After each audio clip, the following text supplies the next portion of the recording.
जरा सोचिए, आप एक घने डरावने जंगल में अपनी आंखें खोलते हैं। आपके शरीर पे एक भी कपड़ा नहीं है और आपको कुछ भी याद नहीं है कि आप कौन है और कहां से आए हैं। और सबसे डरावनी बात यह होती है कि आपके पेट पे कोई भी नाभि नहीं होती है। कहानी शुरू होती है इसी जवान लड़के को दिखाते हुए।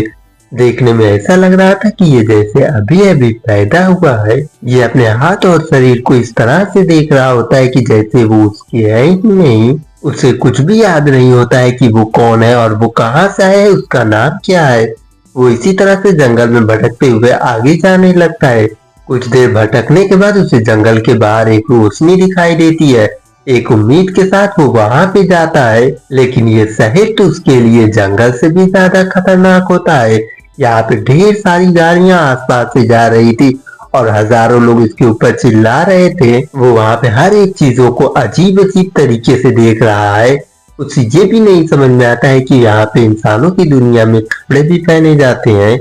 लेकिन इससे पहले कि वो कुछ समझ पाता, वहां पे पुलिस आ जाती है और वो उसे पकड़ लेती है और वो उसे वहां से लेकर चली जाती है पुलिस स्टेशन में। पुलिस वाले उसका नाम पूछते हैं, वो कहाँ रहता है और वो क्या करता है, लेकिन उसे कुछ भी याद नहीं होता है। वो कुछ भी नहीं बोल पाता है, उसे तो बोलना भी नहीं आता है। काफी सवाल पूछने के बाद जब वो कुछ भी नहीं बोलता है, तब पुलिस वाले उसका नाम रखते हैं काइल। अब ये लोग काइल का मेडिकल चेकअप करवाते हैं, जिसमें इन्हें दो खौफनाक चीजें पता चलती है। पहले कि काइल के शरीर में कोई भी बीमारी नहीं है और ना ही होने वाली है, और दूसरा कि इसके पेट पे नाभि भी नहीं है। इसके शरीर में कोई भी दाना या चोट या कुछ भी निशान भी नहीं है। इसका शरीर एकदम साफ सुथरा है। अब इसके बाद काइल को खाने के लिए कैफेटेरिया में भेजा जाता है। उसे बर्गर दिया जाता है खाने के लिए, लेकिन उसे तो खाना भी नहीं आता है। उसे कुछ भी समझ में नहीं आता है कि इसे कैसे खाया जाए। वो सामने बैठे एक लड़के को बर्गर खाते हुए देखता है। वो उसकी नकल करते हुए ठीक वैसे ही बर्गर खाने लगता है जैसे वो खाता है। लेकिन जैसे ही वो लड़का उसे ऐसे खाते हुए देखता है, वो काइल के ऊपर काफी ज्यादा गुस्सा हो जाता है। उसे लगता है कि ये उसका मजाक उड़ा रहा है। वो उसे मारने के लिए उसकी तरफ बढ़ता है, लेकिन तभी वहां पे पुलिस वाला आ जाता है और वो उसे रोक देता है। इस वक्त वो आदमी काइल के साथ तो कुछ भी नहीं कर पाता है, लेकिन जब बाहर वो आदमी काइल से मिलता है, तब वो उसे एक मुक्का खींच के मारता है। लेकिन तभी वो पुलिस वाला फिर से आ जाता है और वो उसे रोक देता है और वो उसे समझाता है कि ये एक पेशेंट है। काइल की हालत वहां की साइकियाट्रिस्ट देख रही होती है। इस लड़की का नाम निकोल होता है। वो काइल के पास जाती है उसकी मदद करने के लिए। वो उससे प्यार से बात करती है। वो उसे एक स्केच और एक पेन देती है ताकि वो कुछ ड्रॉ करके इन्हें समझा सके कि वो कौन है और कहां से आया है। लेकिन काइल जो तस्वीर बनाता है, उसे देखकर निकोल एकदम से हैरान हो जाती है, क्योंकि वो तस्वीर एक कपल की बनाया होता है जो कि उसने जंगल में ही देखा था। काइल ने फोटो कुछ इस तरीके से बना दी थी कि वो एकदम से रियल लग रही थी, जैसे कि वो अभी अभी प्रिंटर से निकाली गई हो। निकोल समझ जाती है कि ये लड़का कोई नॉर्मल इंसान नहीं है। वो उसे अपने घर पे लेकर जाती है। अब काइल निकोल के घर पे होता है। निकोल का पति स्टीफन, बेटी लोरी और एक बेटा जोस रहता है।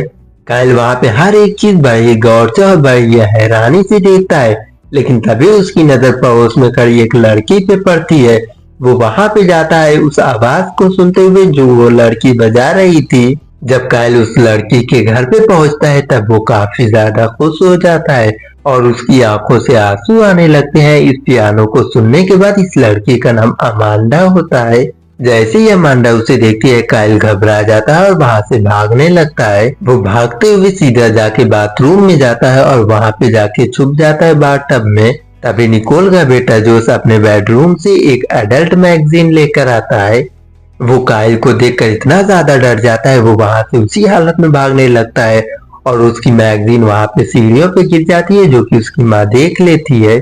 ये देखकर वो जोस के ऊपर काफी ज्यादा भाग जाती है। वो उसे काफी ज्यादा बोलती है और वो काफी ज्यादा उसे मारती भी है।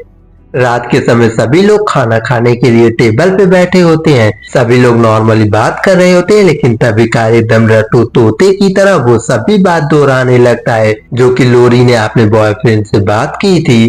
काइल कहता है कि आज रात वो अपने बॉयफ्रेंड के साथ यहाँ से भागने का प्लान बना रही है। ये सुन के सभी लोग एकदम से दंग रह जाते हैं। लोरी काफी ज्यादा गुस्सा हो जाती है काइल के ऊपर। जोस अपनी बहन लोरी की काफी ज्यादा मजा लेने लगता है। अब परिवार को अच्छे से समझ में आ जाता है कि कायल का दिमाग एक नॉर्मल इंसान से काफी ज्यादा तेज है। अब अगले दिन जोश कायल का आईक्यू टेस्ट करवाने के लिए हॉस्पिटल लेकर जाता है, जहाँ पे आईक्यू टेस्ट करवाने के बाद पता चलता है कि कायल एक इंसान से 10 गुना ज्यादा इंटेलिजेंट और 10 गुना ज्यादा चालाक है। अगर आईक्यू के हिसाब से देखा जाए तो उसका आईक्यू लगभग 300 से 400 तक होगा। ये मेडिकल के हिसाब से एकदम से नामुमकिन है। कायल को अभी भी इंसानी दुनिया के किसी भी कायदे कानून के बारे में कुछ भी नहीं पता है। उस रात चुपके से लोरी पार्टी करने के लिए घर से बाहर निकल जाती है। कायल भी उसका पीछा करते हुए उस पार्टी में पहुंच जाता है। कायल यहाँ की भीड़ भड़कम देखकर एकदम से खुश हो जाता है और काफी ज्यादा परेशान भी हो जाता है, लेकिन तभी यहाँ पे पुलिस आ जाती है और एक पुलिस वाला लोरी के साथ बदतमीजी करने लगता है। ये देखकर कायल को बहुत ही ज्यादा गुस्सा आता है और वो उस पुलिस वाले के सामने चला जाता है उसे बचाने के लिए। पुलिस वाला कायल को पकड़ने के लिए उसकी तरफ जाता है, लेकिन कायल वहां से हट जाता है। कायल एक जानवर की आवाज निकालता है। गुस्से में वो ऑफिसर कायल के ऊपर काफी ज्यादा अटैक करता है, लेकिन उसके अटैक का कायल के ऊपर कुछ भी असर नहीं होता है। वो उसके हर एक अटैक से आसानी से बचते जाता है। अब पुलिस वाला इतना ज्यादा डर जाता है, वो वहां से वापस चला जाता है। कायल लोरी को बचा के उसके घर पे वापस लेकर आता है उसे। इस घटना के बाद कायल को धीरे धीरे ठीक होने लगता है और उसे सब कुछ याद आने लगता है धीमे धीमे। कायल स्टीफन को देखता है कि वो अपने लैपटॉप को लेकर काफी ज्यादा परेशान है। इसकी कुछ जरूरी फाइल वहां पे डिलीट हो चुकी होती है।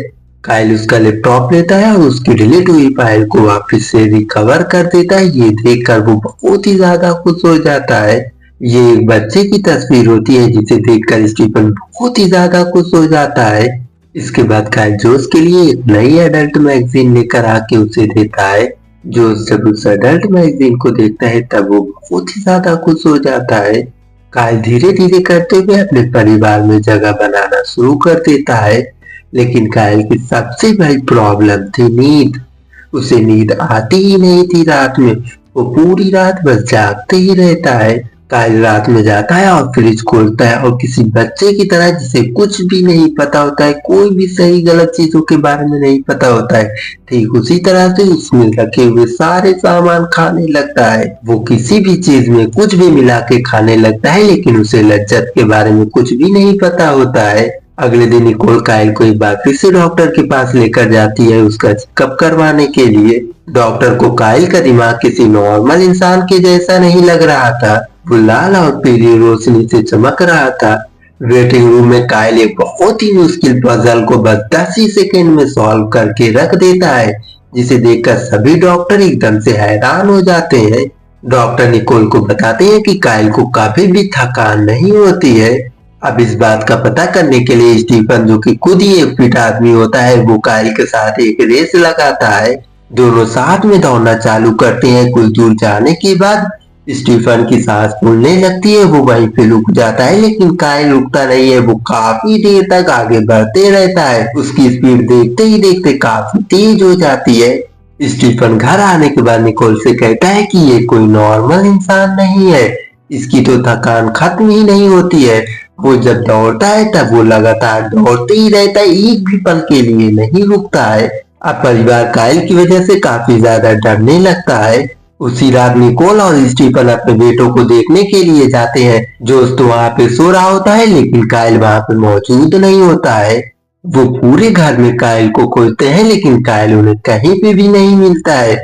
वो एकदम से घबरा जाते हैं। वो घबरा के जंगल की ओर भागते हैं और वहां पे जाने के बाद वो जो नजारा देखते हैं वो एकदम से डर जाते हैं। वो देखते हैं कि कायल एक ऊंची चट्टान पे खड़ा होकर सितारे को निहार रहा होता है। वो जैसे तैसे करके कायल को वहां से नीचे उतारते हैं और उसे घर लेकर जाते हैं। स्टीफन कायल से पूछता है कि वो ऐसा क्यों कर रहा है। वो कुछ भी जवाब नहीं देता है। कायल को अभी भी नींद नहीं आती है। वो बाथरूम में जाता है। उसे वहां पे एक रेडियो मिलती है। उस रेडियो को देखते ही देखते वो वहां पे सो जाता है। लाइफ में पहली बार वो नींद का मजा ले पाता है। अगले सीन में हम देखते हैं कि जब कायल टीवी देख रहा होता है तब उसका सिग्नल चला जाता है। वो बिना कुछ सोचे समझे सीधे छत पे चढ़ जाता है, बिना ही किसी सीढ़ियों की मदद से। वो वहां पे जाने के बाद एंटीना को ठीक कर देता है और वो वहां से उतरता नहीं है, बल्कि सीधा नीचे कूद ही जाता है। पड़ोस में जा रही अमांडा इस नजारे को देखकर इतना ज्यादा घबरा जाती है, वो अपनी गाड़ी को सीधा कूड़ेदान में ही जाके टकरा देती है। अमांडा की माँ अमांडा के सामने आ जाती है और वो उसके ऊपर चिल्लाने लगती है, लेकिन काइल उसके सामने आ जाता है जिसके ऊपर एक भी खरोच का निशान नहीं होता है ऊपर से कूदने की वजह से। काइल इसका इल्जाम अपने ऊपर ले लेता है। वो कहता है कि मेरी वजह से अमांडा का ध्यान भटक गया और वो ठोक दी है, इसमें उसकी कोई भी गलती नहीं है। खैर काइल अब अमांडा को पसंद करने लगता है। वो उसे इम्प्रेस करने के लिए एक स्विमिंग पूल में जाता है जहाँ पे अमांडा मौजूद होती है। वो उसे इम्प्रेस करने के लिए स्विमिंग पूल में कूद जाता है और वो स्विमिंग करने लगता है, लेकिन उसे स्विमिंग करना नहीं आता है। वो डूबने लगती है, लेकिन अमांडा वहाँ पे सही समय पे पहुंच जाती है और उसकी जान बचा लेती है। इस नजारे को देखकर सभी लोग काइल का मजाक उड़ाने लगते हैं, लेकिन अमांडा उसे ट्रेनिंग देती है। काइल बहुत ही जल्द स्विमिंग करना बहुत ही अच्छे से सीख लेता है। अब अमांडा काइल से बहुत ही ज्यादा इम्प्रेस हो जाती है। वो उसे अपने घर पे बुलाती है और अपने पिता के द्वारा बनाए गए एक स्केच को दिखाती है। अब काइल अमांडा के लिए उसी का स्केच बनाता है। वो स्केच बना के उसे एक पार्टी में देने के लिए जाता है, लेकिन जब वो वहां पे पहुंचता है तब वो उस नजारे को देखकर उसका दिल ही टूट जाता है। वो देखता है कि अमांडा अपने बॉयफ्रेंड चार्ल्स के साथ वहां पे मौजूद होता है। उसका दिल ही ये नजारा देखकर एकदम से टूट जाता है। अब वो गुस्से के मारे अपनी ही बनाई गई पेंटिंग को पुल में फेंक कर वहां से चला जाता है। वही निकोल काइल की इस हालत को देखकर उसे एक हिप्नोसिस के सामने लेकर जाती है, ताकि उसके दिमाग के अंदर जो यादें मौजूद है उसे वो इन लोगों को बता सके। जैसे ही हिप्नोसिस स्टार्ट होता है काइल को कुछ याद आने लगता है। एक खौफनाक मंजर देख रहा होता है और तेज बारिश हो रही होती है और दो आदमी लड़ रहे होते हैं।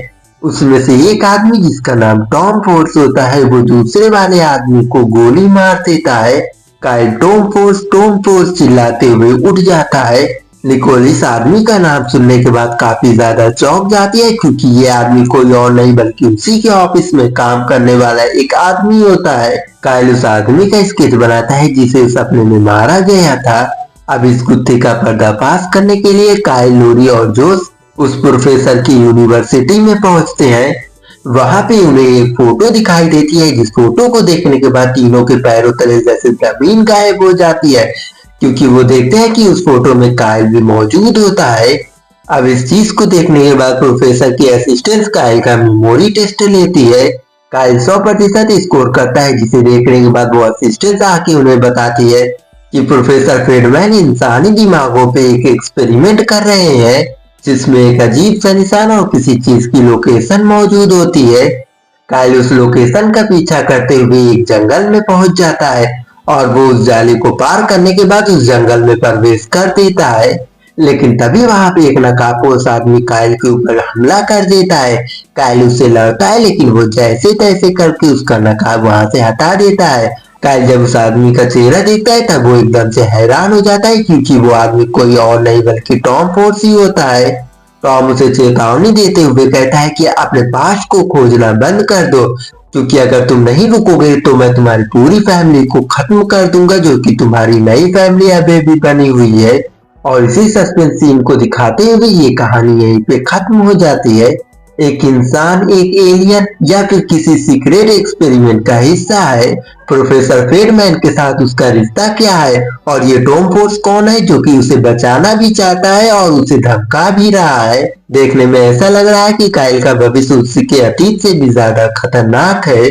इस कहानी को आगे जारी रखने के लिए इस चैनल को सब्सक्राइब कर लेना। बहुत ही जल्द अगला एपिसोड आ जाएगा।